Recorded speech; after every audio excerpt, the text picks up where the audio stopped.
할렐루야. 여러분 다 성령 받으셨죠? 분명합니까? 왜 그런 거 아니? 성령이 여러분 가운데 계시지 아니하면은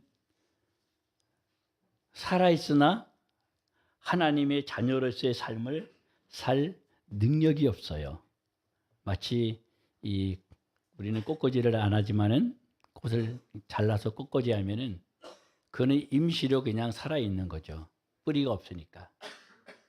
우리가 하나님 안에, 하나님 품에 뿌리를 딱 내리고 있는 것은 성령 이외에는, 성령이 우리와 함께하지 않으면 방법이 없습니다. 오늘 본문을 통해서 성령이 충만한, 성령 받은 성도와 교회의 삶이 어떤가, 그 내용을 보고자 합니다. 지난 1월 달에는 하나님의 교회가 어떠해야 되는가, 초대교회를 통해서 우리가 사도행전 2장에서 봤는데, 오늘 본문의 사도행전 4장을 통해서는 과연 성령을 우리가 어떻게 받을 수 있는가, 성령 받은 성도와 교회의 모습은 어떠한가, 그 두 면을 보고자 합니다. 오늘 우리가 이와 같이 예배를 드려 나왔잖아요. 하나님 앞에 예배를 드리고 영광을 돌리게 되는데, 하나님께서는 우리에게 주시는 것이 있습니다. 선물로요. 그것이 바로 성령님입니다. 성령은 이례적으로 한 번 받으면 그걸로 충분합니다.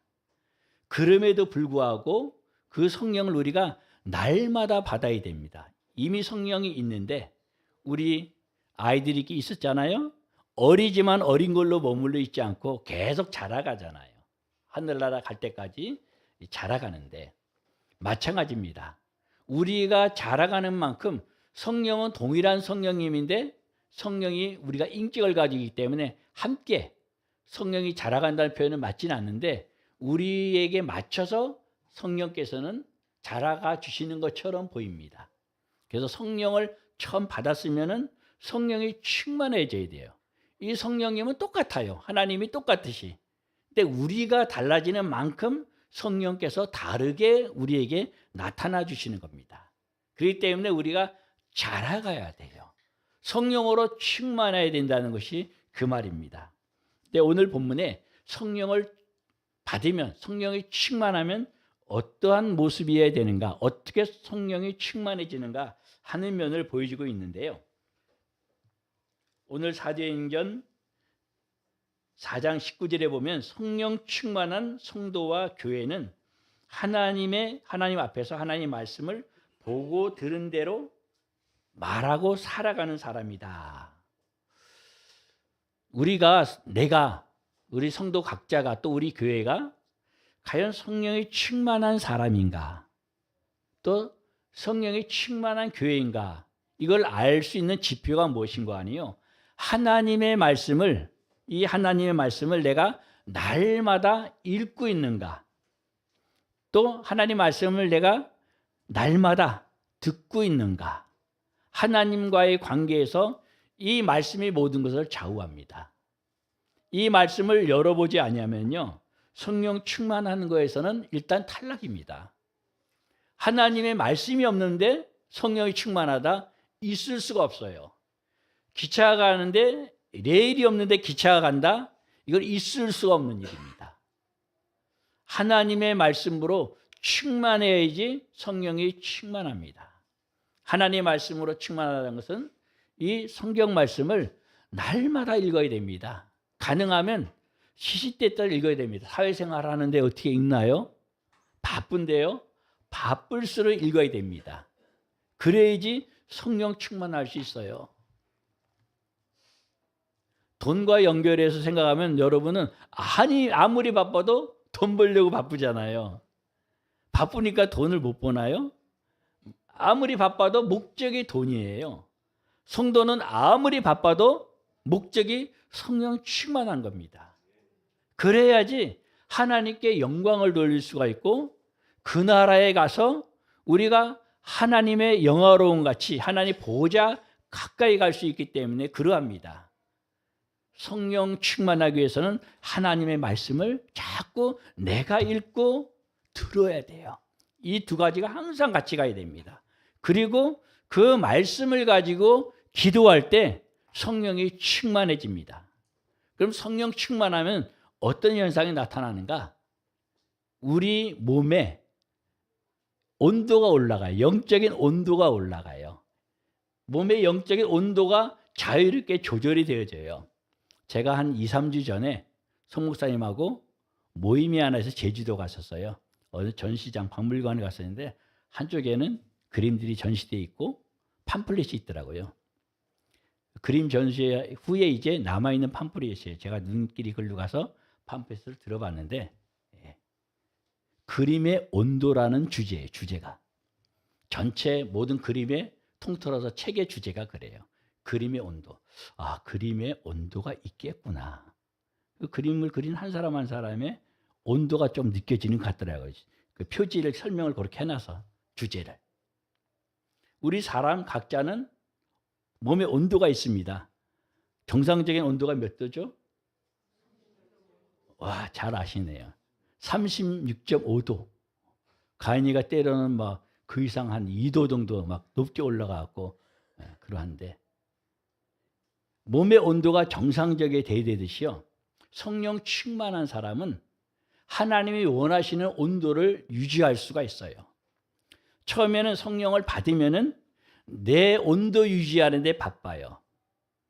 근데 정말 성령이 충만해서 영적으로 육적으로 건강한 사람은 이게 흘러가서 온도가 높은 사람은 적당하게 낮게 해주기도 하고 온도가 낮은 사람은 적당하게 높게 해주고 영육 간에 이게 자동으로 그 역할을 합니다.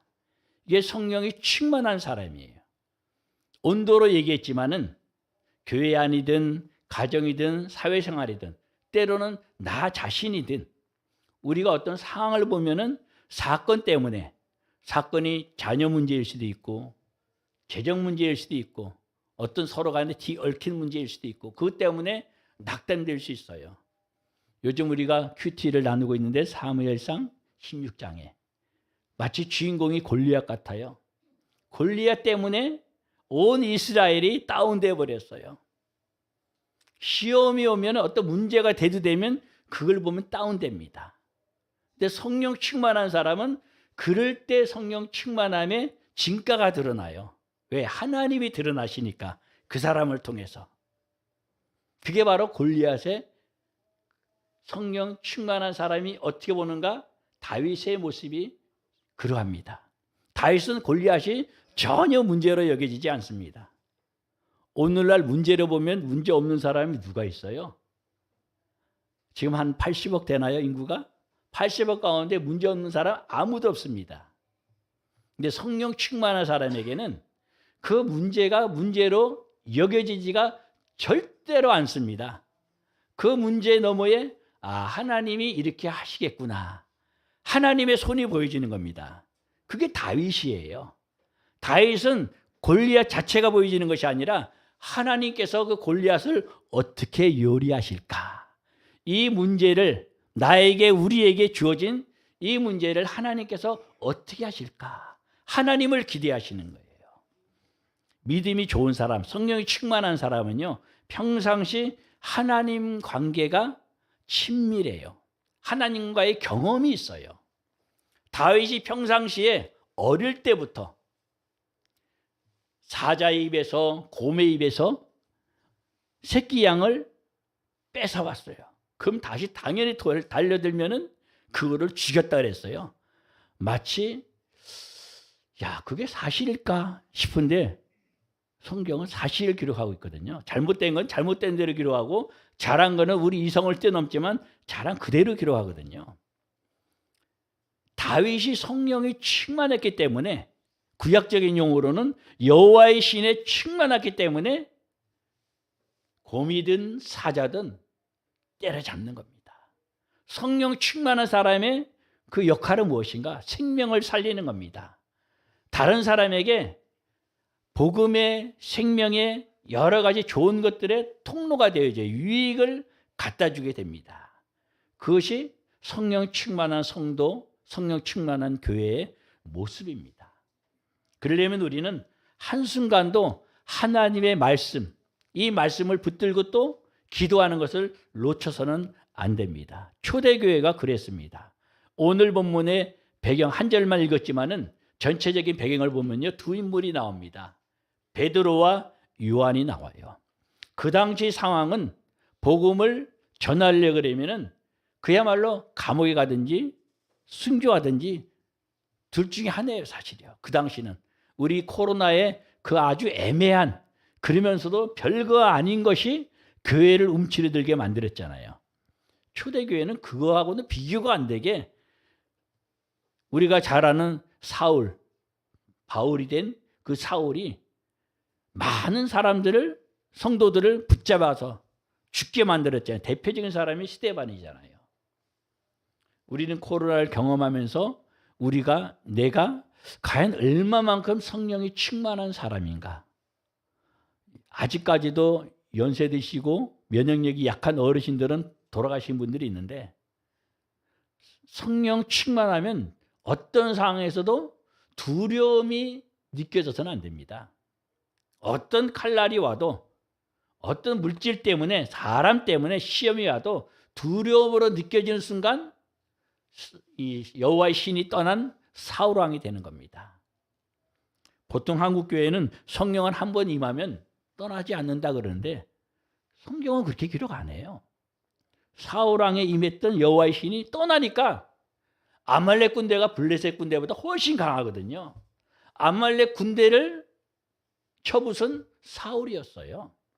성령이 떠나니까 골리앗 앞에 벌벌 떠는 거예요. 오늘날 우리가 이 세상을 살아가면서 여러 가지 문제가 많잖아요. 하나님의 말씀을 붙들고 성령을 충만하게 받아놓으면 사건이 사건으로 안 보여지고, 하나님께서 이것을 통해서 어떻게 역사하실까, 하나님을 기대하게 됩니다. 그 기대 가운데 나타나는 것을 우리는 기적이라고 말하기도 하고, 야, 어떻게 이런 일이 일어났을까, 그 표현들을 합니다. 그것은 초대교회나 오늘날이나 하나님은 똑같은데 차이는 우리 인간이 하나님을 보느냐 못 보느냐 그겁니다. 하나님의 말씀을 보느냐 못 보느냐 그거예요. 하나님의 말씀을 들고 기도하느냐 못하느냐 그 차이입니다. 저와 여러분은 하나님의 말씀에 승부를 걸어야 됩니다. 이 세상에 돈의 목숨을 걸면 정말 불쌍한 사람입니다. 정말 어리석은 사람이에요. 성령 충만한 성도와 교회는요, 하나님의 권능과 뜻대로 이루려고 예정하신 그것을 행하려고 모인 사람들입니다. 사도행전 4장 28절 그 목적에 대해서 말씀하고 있습니다. 성령이 충만한 사람은요, 하나님의 권능, 하나님의 뜻, 예정하신 것이 있거든요. 하나님이 주셨을 때는, 성령을 주셨을 때는, 선물로 갖가지 은혜와 은사를 주셨을 때는, 성령 충만함을 주셨을 때는 하나님의 예정하신 뜻을 이루기 위해서 주셨다. 본문은 그래요. 그 뜻은 아까도 말씀드린 것처럼 생명을 살리는 겁니다. 다시 말하면 예수 그리스도 이름을 전하는 거예요. 천국 가는 데 있어서 예수 외에는 다른 이름이 없다 말씀하고 있습니다. 우리는 우리 입으로뿐 아니라 우리의 삶을 통해서 예수 그리스도를 전해야 됩니다. 그런데 오늘날 기독교인들이 욕을 먹는 것은 입으로만 전해요. 하나님 관계에 있어서 이 내재되어 있는 성령의 충만함이 빠져 있는 가운데 입으로만 전하니까 손가락질을 받는 거예요. 과연 여러분과 제가 다윗이 하나님 앞에서 목동이었지만은 하나님과의 관계에 있는 이 내재된 힘, 이게 성령의 힘이거든요. 이것을 얼마만큼 축적하고 있는가. 물론 지금은 정도 차이가 있을 수 있지만은 적어도 방향성은 하나님을 향해서 이것이 이 오름세가 되어야 됩니다. 계속 조금씩이라도 1mm라도 1cm라도 올라가는 추세가 중요합니다. 내려가면 안 돼요. 하나님께서는 사모하기만 하면 올려주십니다. 사모하는 영혼이 없으면 내려가요. 내려가다 보면 사울장 나는 거예요. 다윗은 중간에 실수도 하고 때로는 범죄도 했지만 그래도 사모함으로 끝까지 올라갔기 때문에 성군 다윗, 캐논이 된 거예요. 잣대가 된 거예요. 이스라엘 백성들을 판단할 때 잘했다 못했다 기준이 다윗이 될 수 있는 겁니다. 우리는 하나님을 향해서 올라가는 신앙이 되어야 됩니다. 하나님의 말씀을 붙들고 그 말씀을 기도로 또 하나님과의 관계가 깊이 되면 그것이 삶 가운데 남들은 안 된다 그러는데 안 되는 게 안 보여져요. 남들은 왜 이렇게 일이 많다 그러는데 그 일 많은 게 문제가 아니라 피곤하지를 않아요. 일 많은 게 많이 느껴지는 것이 아니라 그냥 저절로 되어지는 겁니다. 이게 성령 충만한 사람이에요. 이러한 사람과 이러한 교회의 모습이 초대교회 우리가 잘 아는 대로 그 모습입니다. 사도행전 4장 32절로 35절에 보니까요. 하나님의 은혜와 권능으로 부활을 전하고 한 마음과 한 뜻이 되어 모든 물건을 서로 통용하더라. 우리가 우리 입에서 삶 가운데서 하나님의 내재된 그 성령의 힘으로 예수 그리스도의 십자가와 부활을 전해야 됩니다. 그리고 또 하나는 오늘 본문에 있는 것처럼 한 마음이 되어야 돼요. 한 마음. 그러면서 자기의 물건과 재물을 다 사도들의 발 앞에 내려놔요. 그리고 각자의 필요에 따라서 어려운 사람들에게 그걸 나눠줍니다. 근데 나눠줄 때 그 누구도 제 것이라고 여기는 사람이 없더라고 말씀하고 있습니다. 오전 1부 예배 때 우리 선생님들한테 그런 얘기를 했어요. 우리 한국 교회가 그 많은 교회 가운데 과연 이런 교회가 한 교회라도 있을까? 한번 생각해 보세요. 여러분 가운데 있는 물건들을 다 바로 그 교회로 가져와 갖고 그냥 자연스럽게 나눈다. 이거는 공산주의나 가능한 거예요. 근데 공산주의도 위에서 다 취해가서 밑에 사람은 굶주려요. 정신은 갖다가 기독교에서 갖다가 성교에서 갖다가 공산주의를 만들었는데 칼막스가. 인간은 될 수가 없어요. 성령이 충만한다는 것은 거기까지 나가는 거예요. 사실은. 이단들은 이 껍데기를 가져가 가지고 이단 교주의 배만 불리죠. 그러나 건강한 교회는요. 초대교회에서 말하고 있는 하나님이 말씀하시고 있는 교회는 모두가 다 제 것이라고 여기지를 않아요.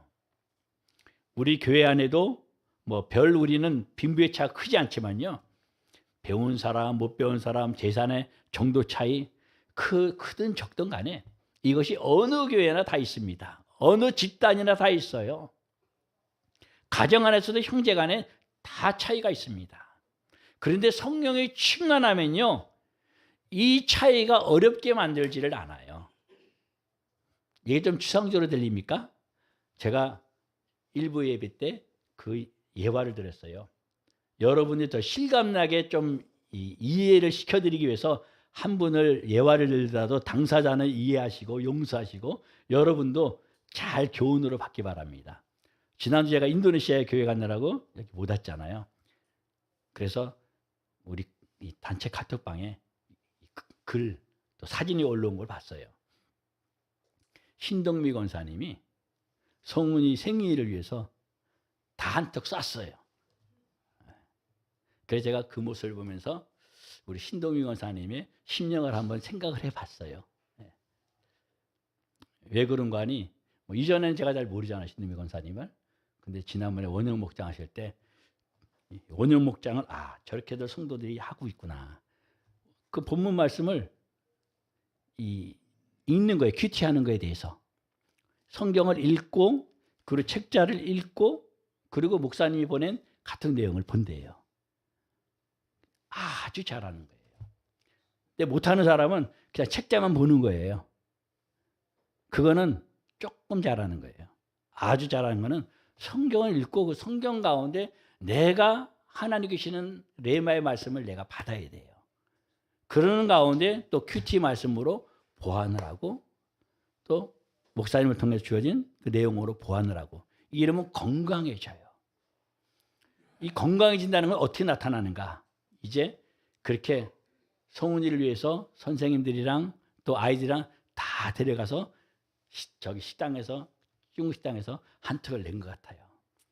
그래서 제가 두 가지를 생각해 봤어요. 일반적으로 저 강남에 우리 김 선생님이 유치원 가르치고 있는 거기는 연예인들 자녀래요. 거기서 그 연예인 한 부모가 내면은 자기 아이의 프라이드를 위해서 또 자기의 자존심 때문에 자기의 긍지로 다 한턱 낼 거야 아마. 일반적으로는 이렇게 하는 경우가 참 많습니다.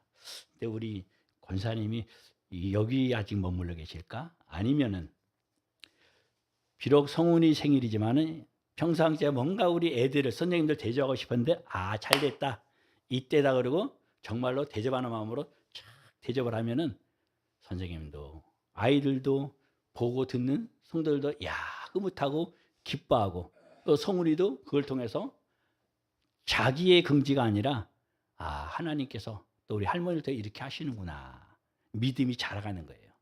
근데 전자에 성호지를 위해 한턱 내는 게 되면 얘는 100% 교만한 아이가 됩니다. 세상이 그래요. 세상이. 자기 아이들 하나 둘이 있는 거기다 모든 걸 걸으니까 다 애들이 다 교만해요. 자기가 최고예요. 군대 가도 이제 카톡방을 만들어갖고 엄마들이 부대장한테 대대장한테 카톡을 보내갖고 뭘 할 수가 없어요. 잘못해도 잘못했다고 말을 못해요. 요즘 3D 업종 가운데 제가 누구한테 들으니까 초등학교 선생님들 3D 업종 가운데 하나래요. 왜 그런 거 아니? 아이가 뭘 잘못해도 그냥 피한대요. 말하면 엄마한테 들어가고 엄마가 또 교장 선생님한테 올라가니까. 세상이 이래요. 아마 갈수록 이거보다 더 할 거예요. 그런 가운데 우리의 가치관은 성령 충만함이 뭔가 삶 속에서 그거를 얘기하는 거예요. 우리 신동미 권사님이 처음에는 그 전자였다면 이전에는 근데 여기 와서는 이제 점점 이 후자로 이제 하나님을 향해서 더 충만하게 나아가고 있는 중인 줄 믿습니다.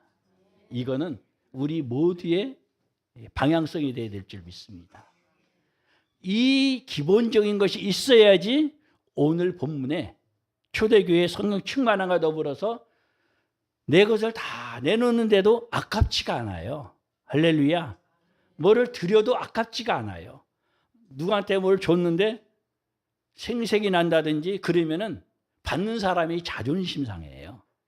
초대교회는 자존심 상하는 게 없어요. 주는 자나 받는 자나. 교회가 커지면요 끼리끼리가 됩니다. 돈 많은 사람은 돈 많은 사람끼리 또 교수들은 교수끼리 의사는 의사끼리 이렇게 됩니다. 첫 길이 중요해요. 첫 길이. 또 예를 하나 들게요. A 전도사가 아이들을 사랑해갖고 막 이렇게 가게에 가서 애들 데려가서 막 사줘요. 애들이 얼마나 기뻐요. 애들은 그러면서 믿음이 자라요.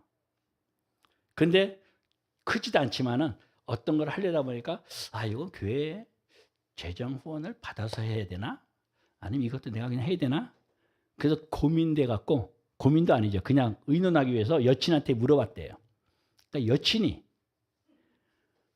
자기가 청년 때 지금도 청년이지만 부목사님이 맛있는 걸로 한턱을 쌌대요. 저녁을. 좀 가격이 나가는 걸로. 그래 다들 청년들이 감동을 했대요. 그래서 참 감사한 마음이었대요. 근데 나중에 돌아서 들으니까 교회의 재정으로 했대요. 그럼 마음이 어떻게 돼요? 좀 반감되잖아요. 인간이니까. 그 소리를 듣고는 아이들에게 기쁨으로 그냥 다 하는 걸로 그렇게 결정을 했대요.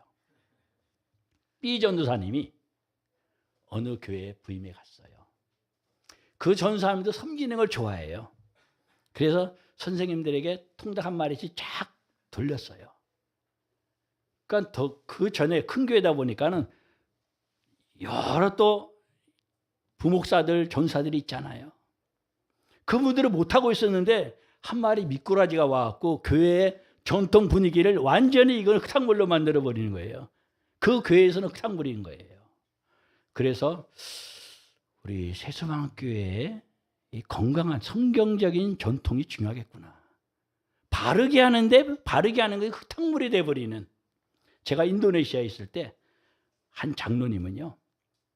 아주 제가 어떻게 보면 가장 존경하는 장로님 가운데 한 분이에요. 그분은 사업을 늘리질 않아요. 바이어들이 물건 주문이 예를 들어 평상시 할 수 있는 게 10,000개다. 그러면 3만 5만 개를 주문을 해도 10,000개예요. 근데 퀄리티를 최상으로 만들어요. 왜 10,000개만 만드는가? 그분은 예배가 제일인 거예요. 예배, 신방, 집회, 새벽 예배부터 모든 예배를 안 빠져요.